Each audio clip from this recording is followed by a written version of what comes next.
Thank you for coming today. This is an interesting topic that I'd like to introduce today in the first of 3 classes. This is on the topic of renunciation. And now I know from past experience, when you say that word renunciation, there's a certain pulling back, you might say. We renounce. Maybe we renounce the speaker a little bit when he's speaking on that topic.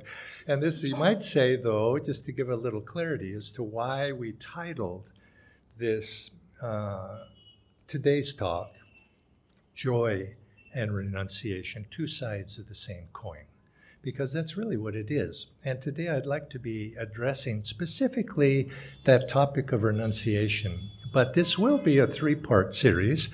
And I have you might say, an agenda to introduce this topic at this time.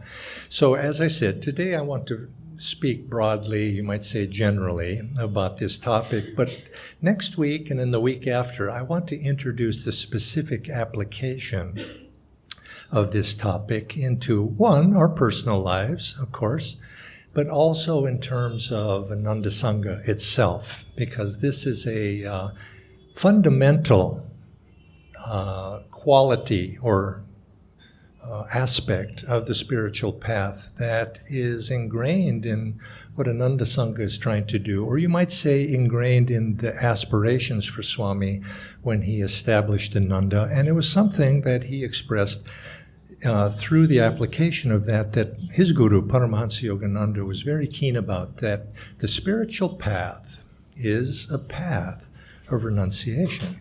Now, we need to, before we go into that, to how we might apply that, we have to have a better understanding, or an understanding of what renunciation actually is. And so that's what I'd like to start with this week. And I'm going to leave these other topics of those applications, I'm going to leave those for following week, because what we would like to do is, by introducing these topics, we would like to bring into our Ananda Sangha here in India something that we also have in the application of renunciation in the Sangha in Italy, and we also in America, that we have an organized fashion of practicing that Ananda Sangha, or that renunciation through Ananda Sangha that we have there. And I'd like to introduce that also. So I've spoken to Jyotish and Devi and Dhyana, and we're going to discuss this a little bit further this coming week with the other center leaders at our yearly center leader meeting, and ask them, let's make an effort to see if we can introduce this on a broader scale here in India. It's been many years, but I think the time is right now. So with that as a background, you might say my agenda on introducing these classes, let's look at renunciation itself. Now, I jokingly said that when I began, there's somewhat of a negative connotation because of that. And I think the reason for that is we're coming out of a dark age. Master said, then Sri Yukteswar said, that we're coming out of Kali Yuga, have come out of Kali Yuga, and now we're in a different age. And Master came at a time to give a new expression to religion as a whole, to the modes of religion that had been in the past centuries, and to introduce something fresh, because this was a very dynamic and important time in world history. History goes through cycles, and we had entered into this age of Dwapara, as he said, and all society in one fashion or another is coming forth with new expressions of how to live our lives in this new age, new technologies, but at the same time, religion also needs to have new and fresh expressions. So Master came with that. He came specifically, as we know, with techniques, Kriya Yoga, a deeper understanding, this world of energy and how those all apply. So he came with this new expression, but he didn't change the essence, because religion on that essence level doesn't change.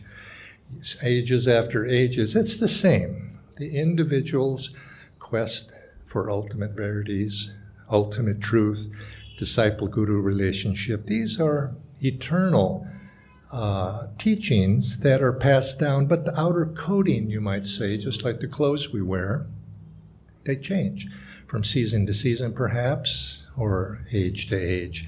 And so it is that Master's mission was to give new expressions in many different forms. And so it was also with Swami, who followed and took what Master's teachings were as they were presented, and he diligently dedicated his life to transmitting those teachings, but not just from reading a book. He wanted to put them into practice, to show how those teachings can be applied. And Master, of course, started this, but his lifetime encompassed many different directions. And it was up to his disciples to focus and to show that how all of those directions and all of his teachings applied in day-to-day life. And this is also for the subject that we're talking about today of renunciation. We look at Master's life and we see in his lifetime, he spoke to this topic, but he also put it into practice in the latter part of his life, where he gave it focus. He established a monastery for men and women, 2 different monasteries, but he had higher aspirations also. He wanted to see this deeper understanding of how renunciation applies to everything in our life. He wanted to see that spread out into society at large. The fact was, sometimes people forget this, his most advanced disciples were usually married. They were householders.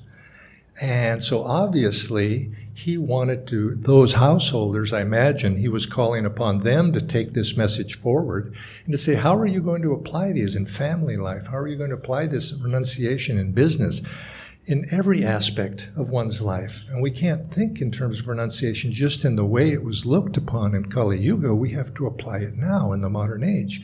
And so he called upon his disciples to take his teachings forward. But the stories told, we read in Swamiji's life, and of course in the movie The Answer, how Master had encouraged people to start cooperative communities as one way for householders to be able to come together, singles too, and put these teachings of high thinking, plain living, put them into practice. And high thinking, plain living is based upon renunciation. And he wanted to see that happen, but unfortunately in Master's lifetime, he tried. He tried at one time, or maybe more than once, but it just wasn't right. So Swamiji took this principle, he took that as a mission. He said, in my lifetime, I will try to make this a reality. And so I'm jumping ahead a little bit because that's probably something I should leave until next week, because there's a long story behind all of that, which I want to share with all of you. But for today, take it as this was one of Master's goals, to express and teach renunciation and express it in everyday life. But the question is, and people say, well, what is it? It's going off into the forest. I didn't run into that so much when I was in America teaching. Its history is short, doesn't compare to India. It's a new country, and the idea of running off in the forest is just totally foreign. Or going into a mountain cave or that, they don't have that tradition. But here in India, that tradition has been centuries, millennia old, of people retiring from active life. It's encouraged even at a certain stage, and to give up those outward duties. And so people have built upon that tradition, and sometimes there's a misunderstanding that yes, at certain times and for certain situations, that is something that giving up, you might say, those outward responsibilities, retiring, sannyas, it's appropriate. But what about the rest of us that are living in society? So that means, well, let them do it. It's not for me. It's something that just a few do, but I'm going to go about my daily life, make my fortune and enjoy, and it doesn't apply. But that's really not true, and I think we as devotees know that's not true. So it's that we need a better understanding of what renunciation really is. I was, in preparing for this class, I was trying to think, well, what would be a good understanding? And I remembered a story. that you may have heard, but it expresses, I think, of what renunciation really is. It's from the life of Rabia al-Basra. She's a great Sufi saint from Basra, and many centuries ago.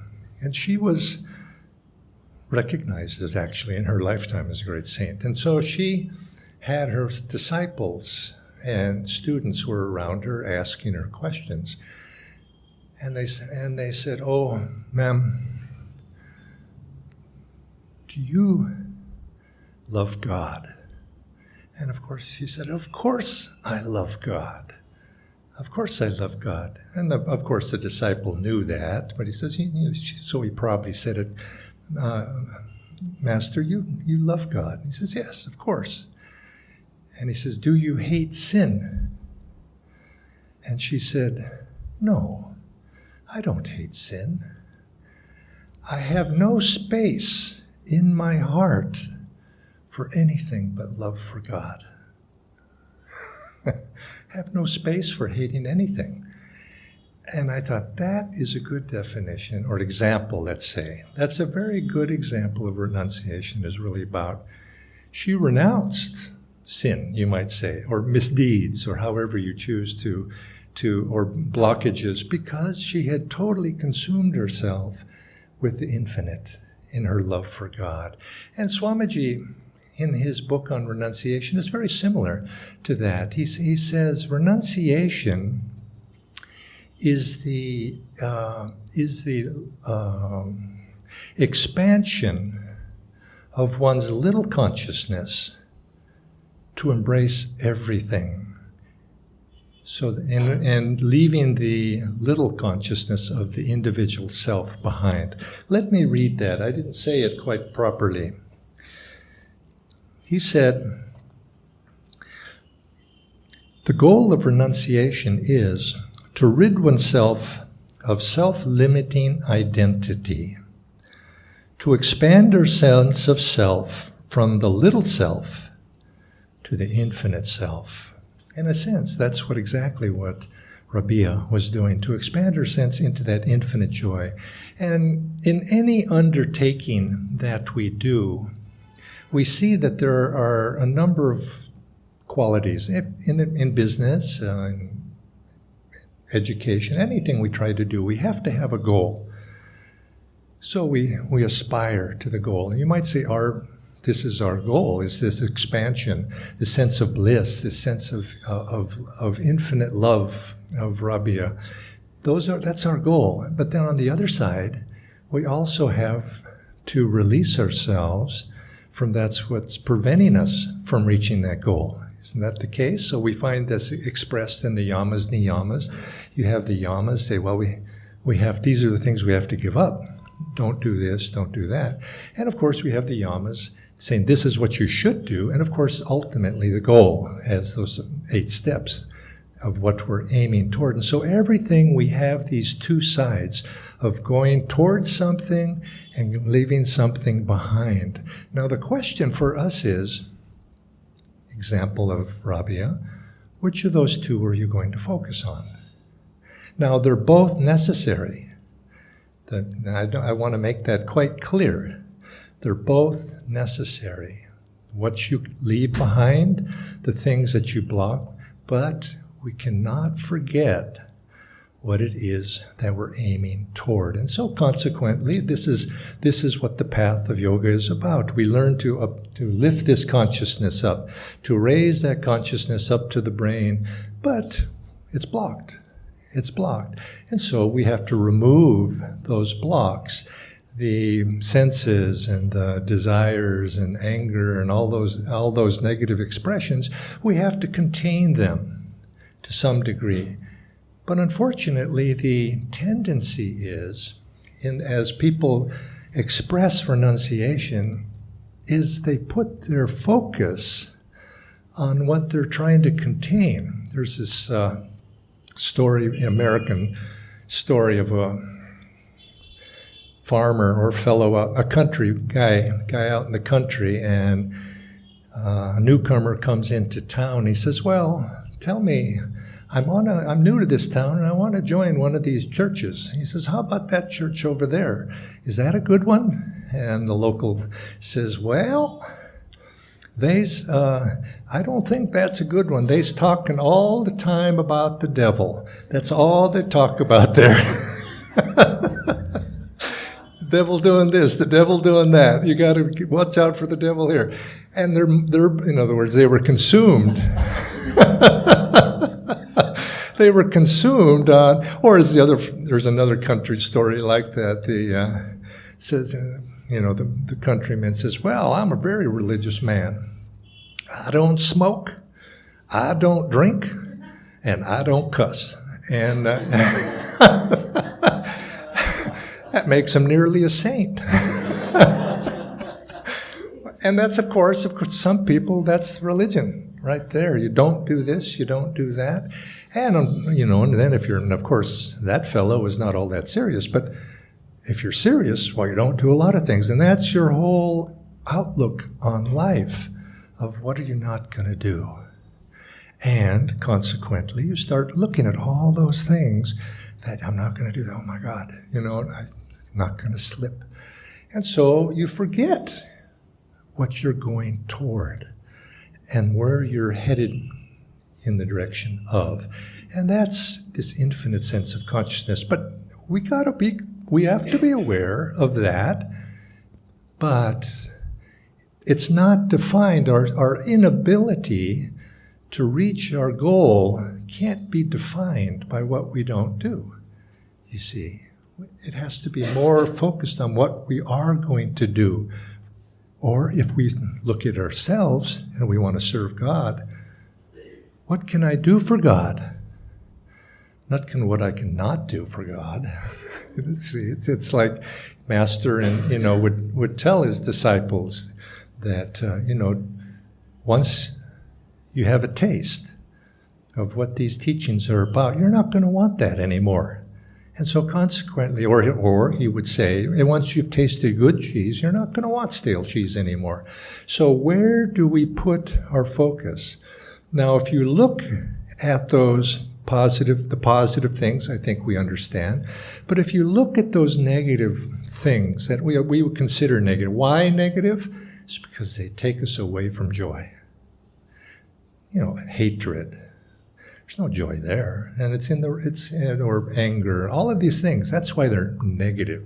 You could say they take us in the opposite direction of where our soul wants to go. But if you look at all of those, there's a thread that that ties them all together. There's a thread. Now, or you could look at it like this. Now, I think you can guess the thread, but let's just hold on a second. There's a thread holding them together, but it's also, you could think of it as a little bit like if you have a fever, you have some symptoms that you're sick. You have is the symptom, your fever, is that the problem? Well, you go to the doctor, typically say, here, take this, and your fever is going to go away. In other words, let's attack that fever, or let's attack that upset stomach.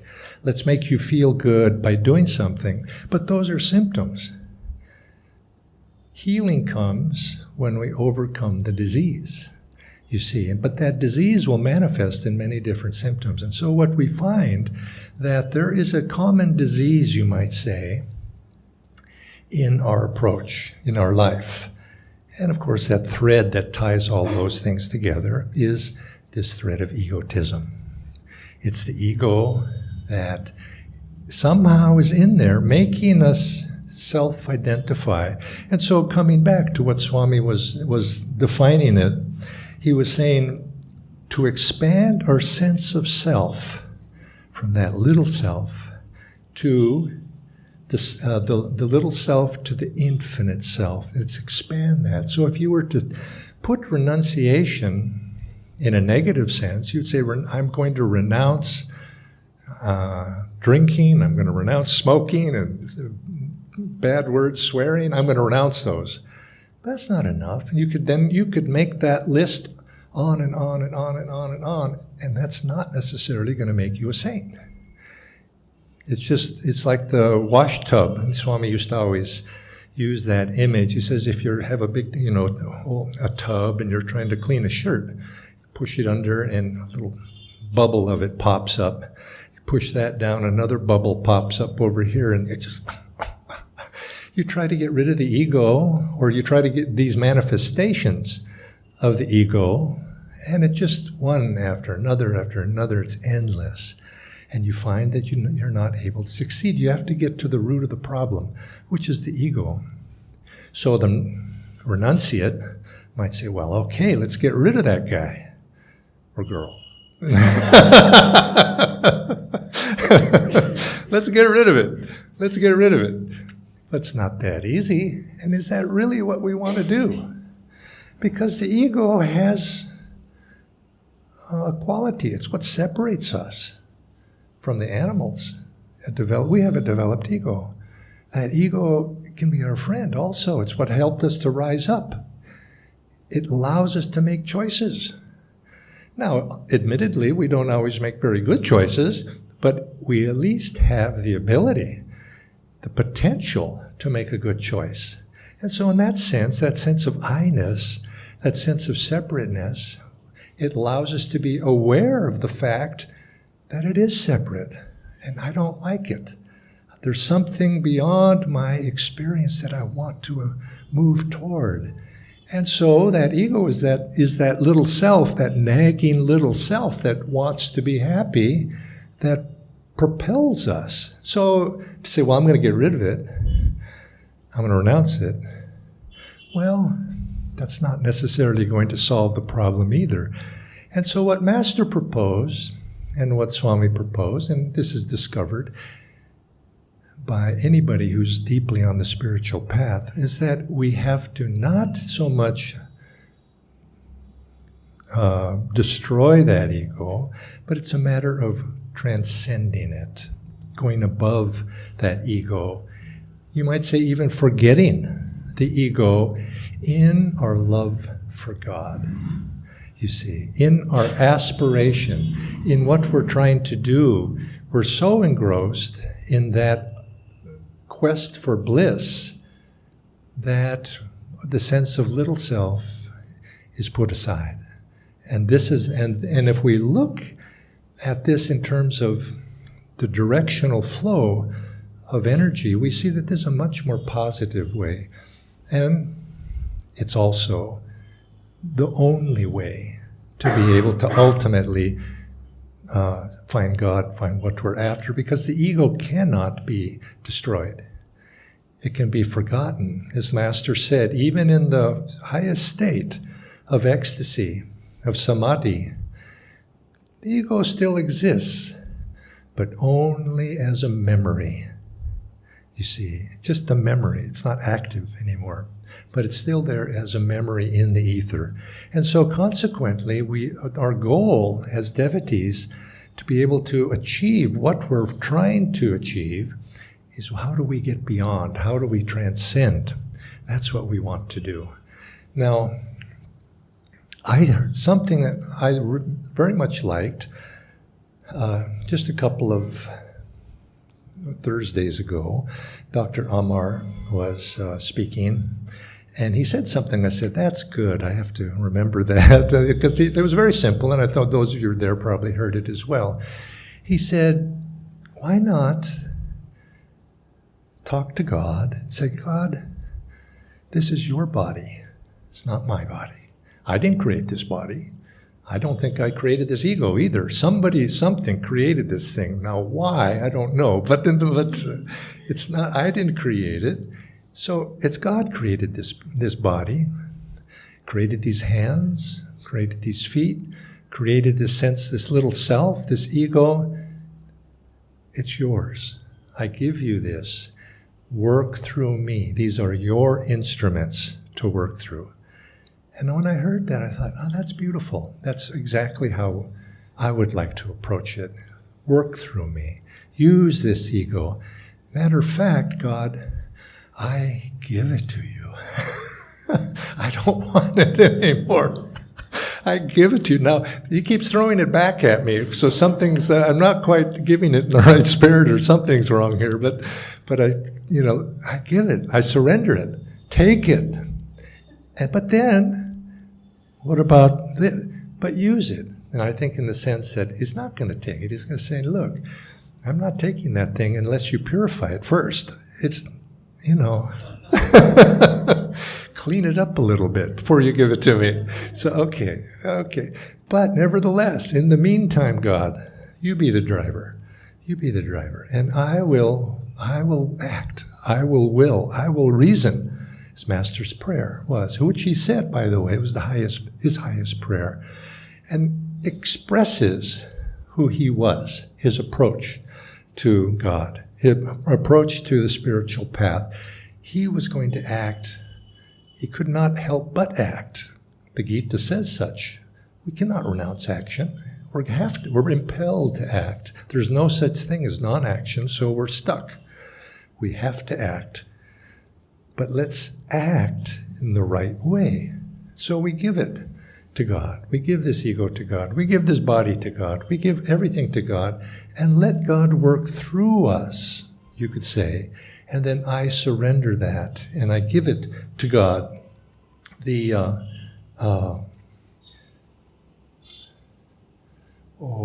had a quote somewhere, but I lost it. But give that over to the divine, and this is the spirit in which Rabia and all the great saints have come to, that they have transcended and forgotten, you might say. They don't think about, they don't focus. So the question is, here we are, though, in this dilemma. We have this ego. Doesn't seem to want to take it from me yet. Throws it. I have it. So I can't destroy it. It's God's property. It's not my property. So what am I going to do with it? So here we are in this dilemma and there have been historically, monasticism or renunciation in the monastic form has said, well, don't do anything with it because you might mess up. You might do the wrong thing. You just might, and that's going to strengthen the ego. So you say, okay, I'm going to not do anything. But you go on lifetime after lifetime doing nothing, and it doesn't change anything. You have to act, you see. We must act. So we're going to act in some way. I'm going to do something, but in your name, God. Now, this brings up a very important point, or aspect of the spiritual life for the devotee. We tend to think of the right actions is in terms of specific attainments. I want to accomplish that. Or you might think of the things you want to give up. I want to give up specifically that, attributes or attainments. But life isn't like that. You can't define yourself in terms of the attributes and specific things. More important is the direction that you're going. In what direction are we headed? And that's what we have every moment. And it's also where the ego, as your friend, can help you. In what direction are you moving at any one time? So our job is to make sure, as a renunciate, somebody who wants to attain and wants to put this behind me, so wants to transcend, is in what direction am I moving in everything that I do?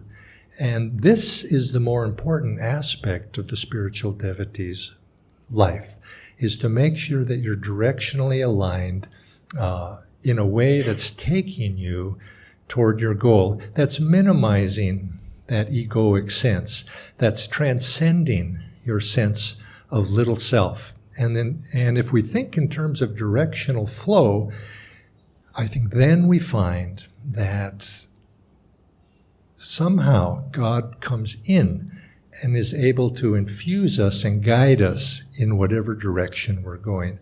If you're static, you're not going to find guidance very easily. So if you don't do anything, because you might make a mistake, where's guidance going to come? There's no guidance needed because you're not doing anything. So you have to put yourself in motion, saying, God, guide me in the right direction. Then once you're in motion, you begin to draw that guidance to you. If you're aware and you're calling for it, if you've opened your heart to God's guidance, the devotee does this, opens, and then God comes in and says, no, go left, go right, go left. You go right, but boom, suffering. Come back. Okay, try it again, try it again, try it again. And in this way, little by little, you're guided. Your ego is guided, and you're inevitably going to make mistakes along the way. But you have to accept that. But if you set up an environment that doesn't allow for stumbling, you're not going to be able to learn the lessons, and it's not going to be successful. And this out of attaining our ultimate goal. And this was how Swamiji approached his spiritual life, and what he came to is he realized he had to act because there was no choice in that. And this was how Master was. Master was a man of tremendous vitality, tremendous action, tremendous willpower, but he was always the higher Dharma from his was to always be in tune with the divine. Put yourself in that divine attunement with the openness of heart, and then thereby you'll find that the guidance will take you in the right direction. But this is not to say that we do not need to be careful. You might say, you might say at the same time, we are pointed in the direction of transcendence.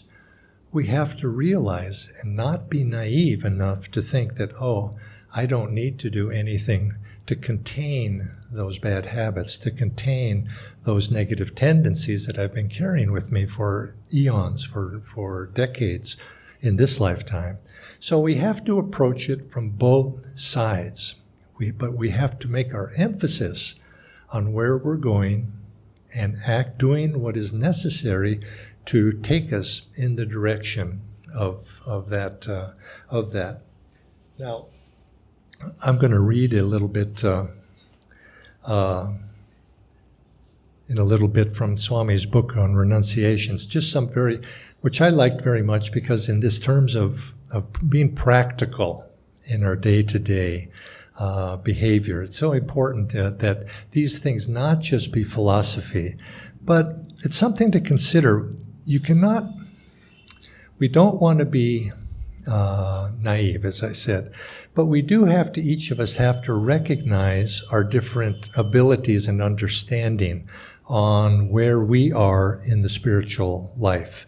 We come into this life with different temperaments. So I am speaking of this necessity to go forward into the light and focus there under the assumption that we're devotees who have committed ourselves to that path.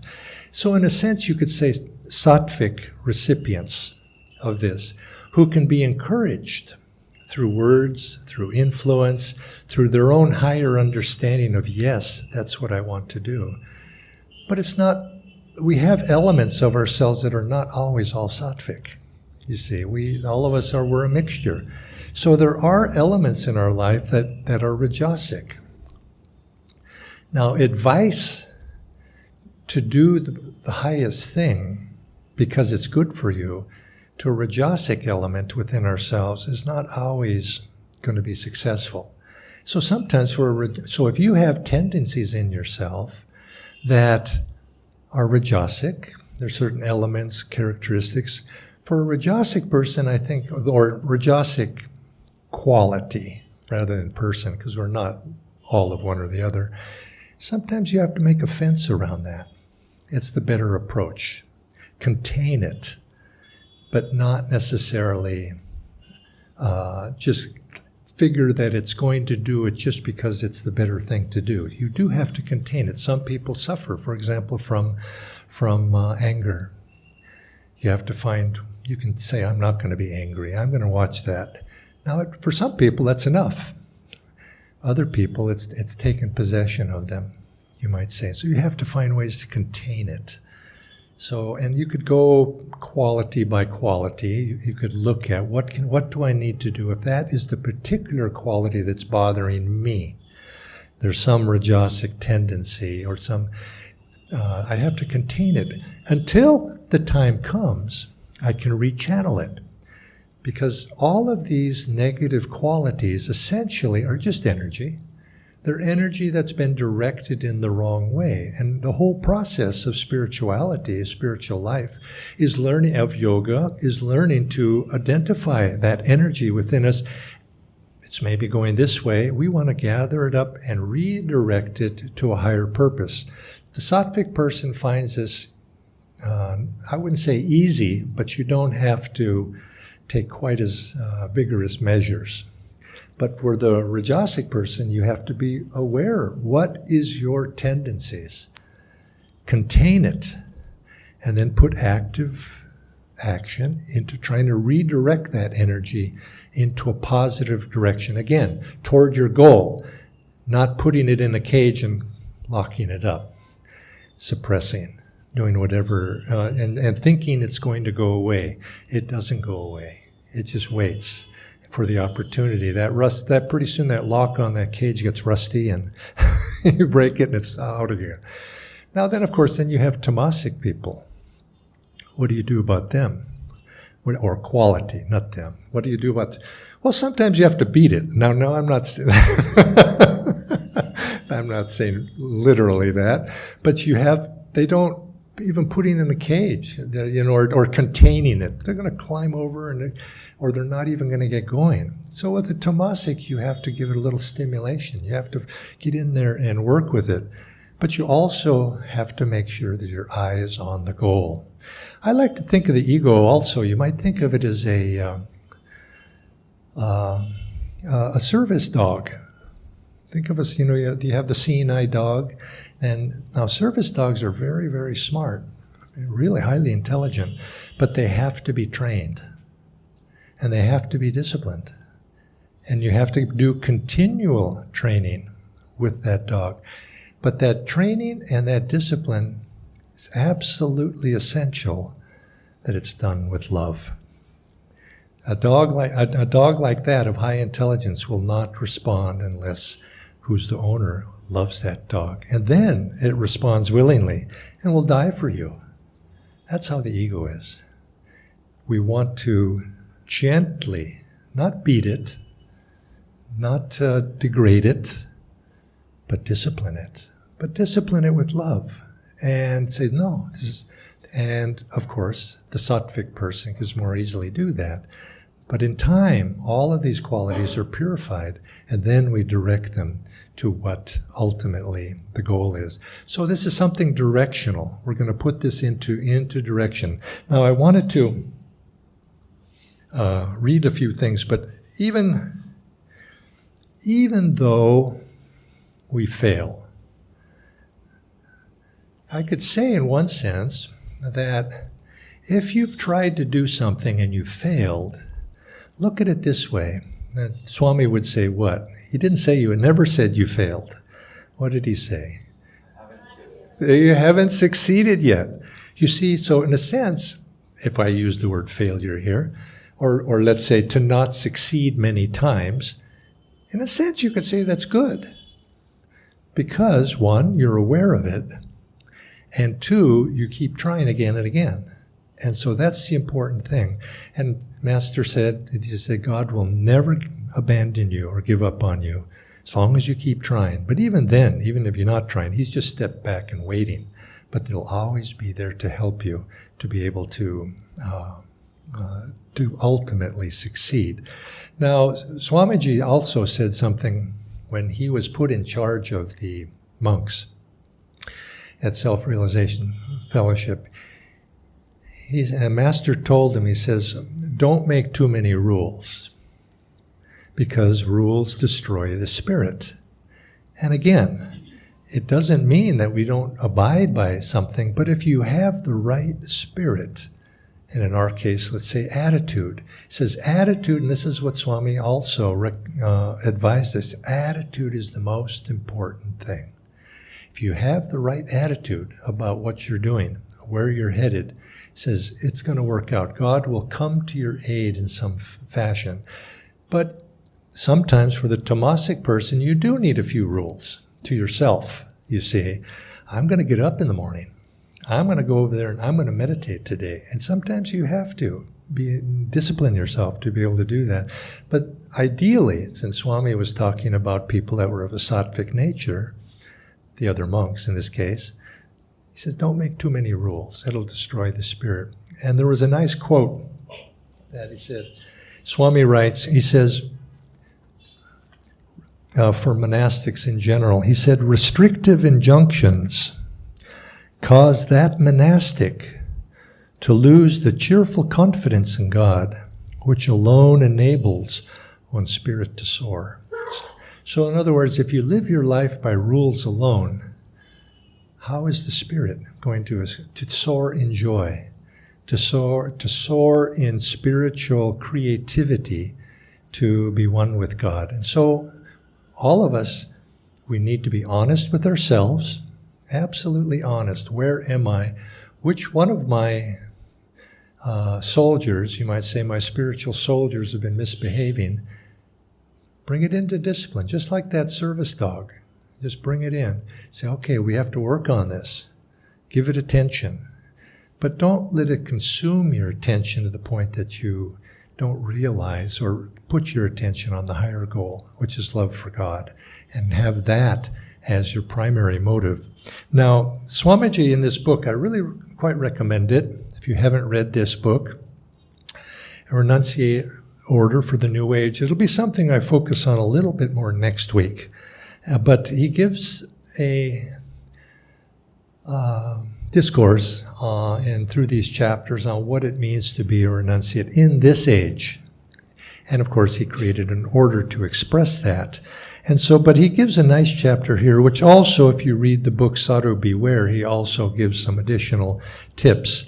But in terms of learning to transcend the ego and bringing it into day-to-day practice, to be, as he defined in his other book, Sadhu Beware, be an ego detective.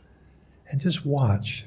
And because that friend, that service dog, his eyes are wandering and he's looking at the little animals on the side of the path instead of minding and doing his job, helping you get to where you want to go. So I'm going to read just a few of these, but in this chapter, he gives he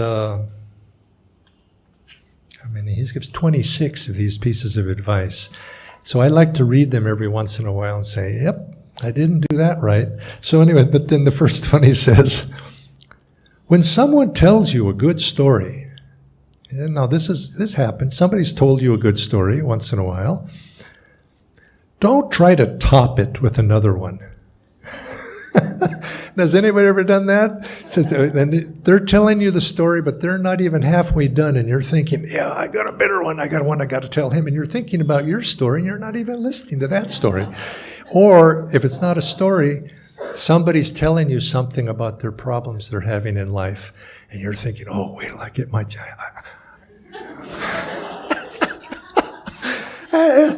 Then he goes on, let his story receive the appreciation it deserves.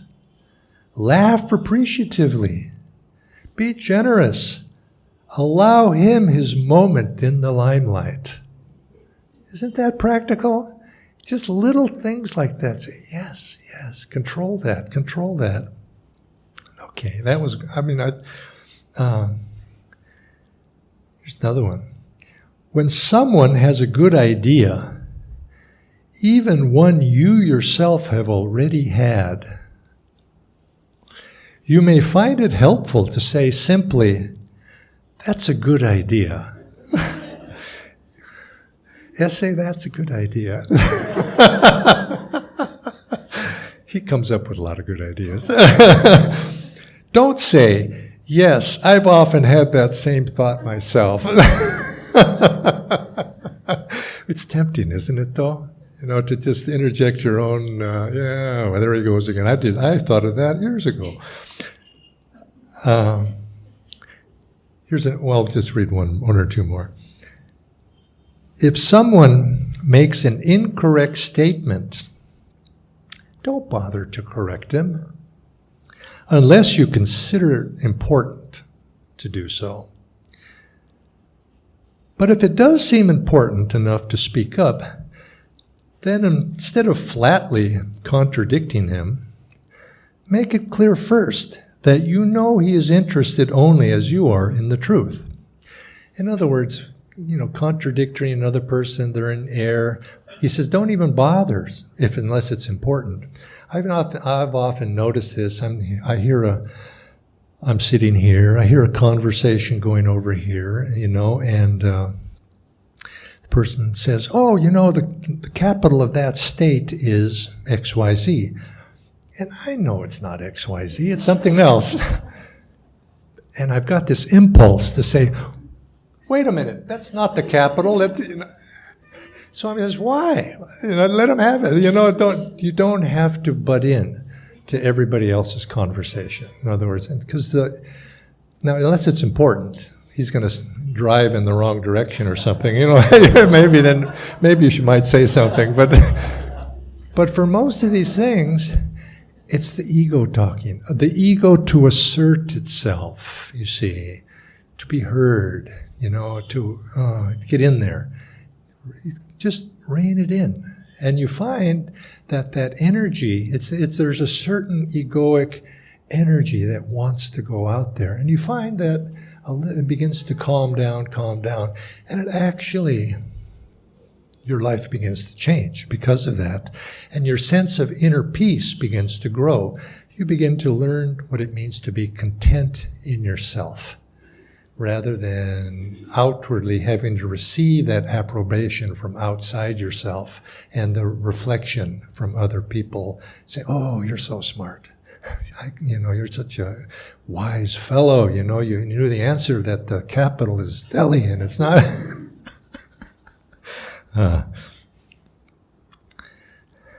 Okay, here's one final one. In conversation, don't wait impatiently for your chance to speak your piece. Listen respectfully, and if possible, listen with interest. To make it a conversation, not a competition in monologues. Somebody once asked me, who's not a very good conversationalist, they were wanting some advice of, I just don't converse very well with other people. And I said, well, I think one of the first things you do if you want to have a conversation with somebody is listen to what they're saying. I mean, obviously that's one, but also listen with interest. And how do you express interest when you're listening to somebody? You ask a question. See, so somebody's talking about something, you don't know anything about it, and you're wanting to make conversation. So you say, oh, really? Somebody's telling you how to bake cookies. I don't know how to bake cookies. You say, well, how do you bake cookies anyway? Tell me, how high do you do them? You ask questions, and the person loves it. Because if somebody actually asks them a question that they're interested in, they like to talk about it. And then and then pretty soon, if they're sympathetic and wise, they'll ask you a question. And pretty soon you have a conversation going. And that one thing leads to another, and leads to another, and you get to know one another that way. So it's listen with interest. So, oh my God. I looked at the clock. Now, time has passed, and I can pick this up. I have 2 more sessions, so I'm going to pick this up next week. But I want to take it in the next step. I want to say, okay, renunciation, we've talked a little bit about that.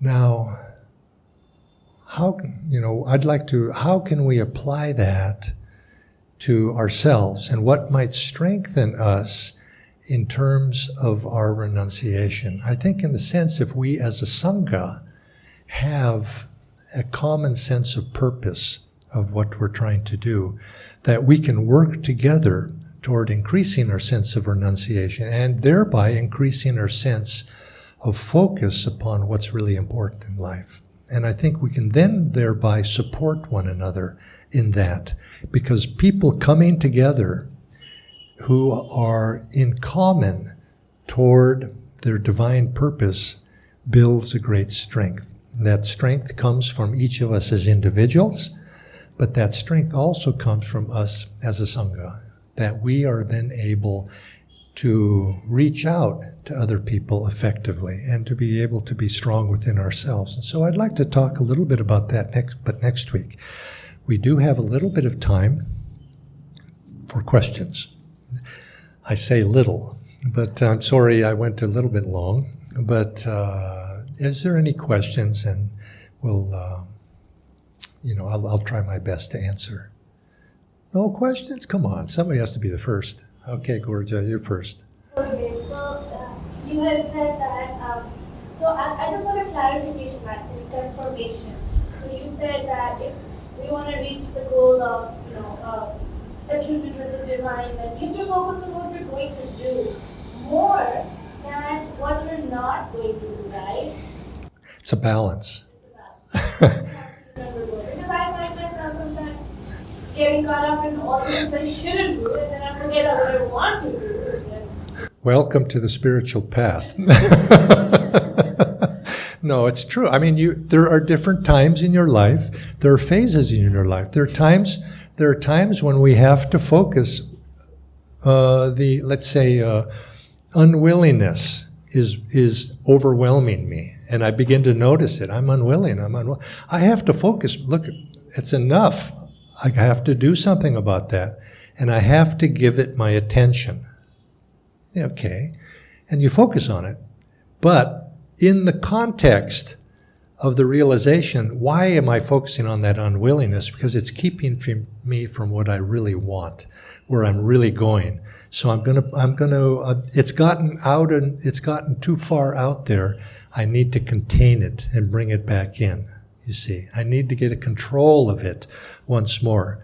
But it's in the context of the larger purpose of what we're doing and why we're doing that. And so unwillingness, anger, greed, covetousness, all of these things, they pop up, and we do have to attend to them. So we can't lose focus on it, but you find if we remember we want to love God, and if we, coming back to Rabia, if we love God, everything else goes. It's like Master said about Swami, when Swami said, I've got this attraction for good food. And he said, don't worry about it. Don't worry about it. Now, when love for God comes, everything else goes. So that didn't mean that he shouldn't control his appetite. And Swami, but he said, don't make it the focus. One of the things I've noticed about when people take up the path of yoga or spiritual improvement, or they read the autobiography, one of the first things they want to do is change their diet. Because they start to say, I want to start eating fruit, and they start focus. It's tangible, it's something I can control, and they're, and so they become fruitarians and vegans, and not to say those aren't fine, but they make that their religion. So in a sense, what are we making our religion? I don't smoke, I don't drink, and I don't cuss. So.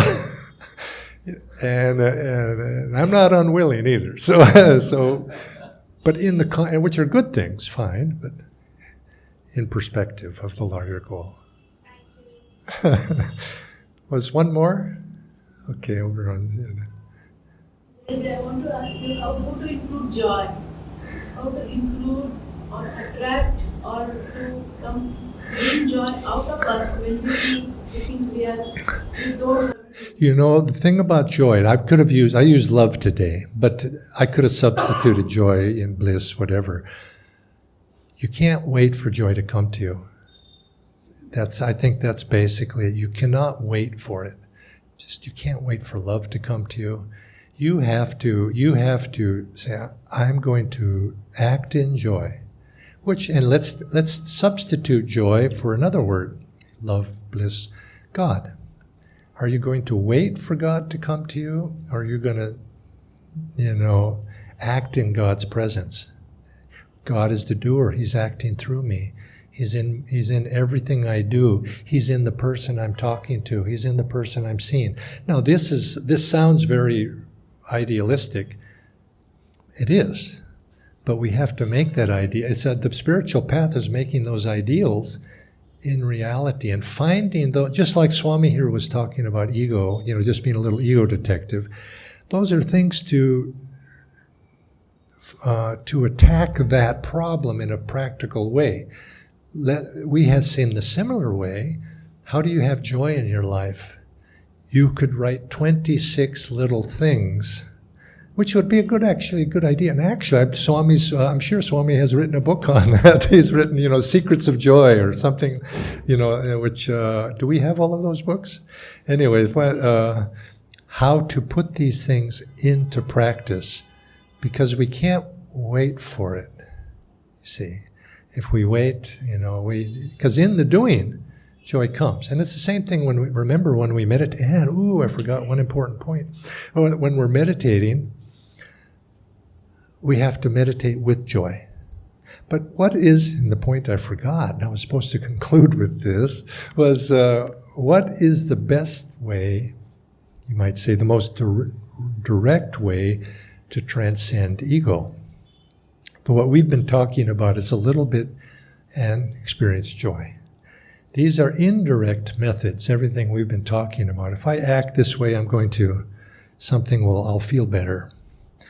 But the very central point of our spiritual path is transcendence of the ego, and that central point is Kriya.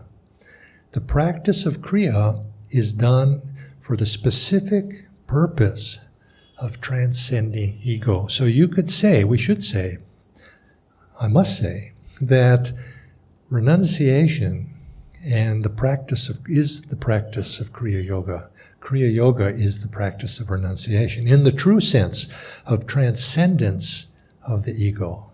And it's also, in that transcendence of the ego, it's the establishment of joy in everything we do. So in a sense, we have to do, joy is the particular fruit of the practice of Kriya, just as peace is the particular fruit of the practice of Hangsa.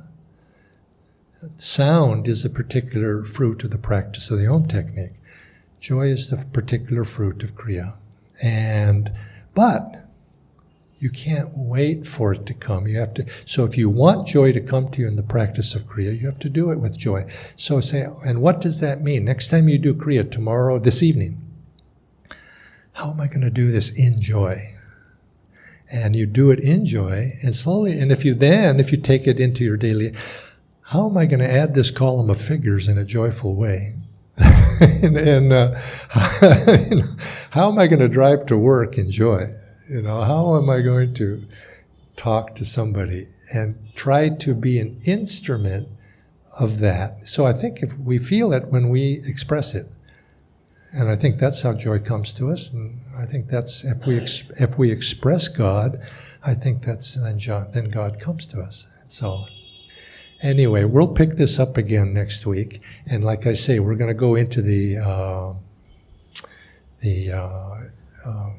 expression of this principle of renunciation, into how Swami integrated that into the Ananda Sangha in terms of organizationally. So, joy to all of you. Thank you all very much for coming today. And if you have any particular questions, please come up and let's talk. Joy to you.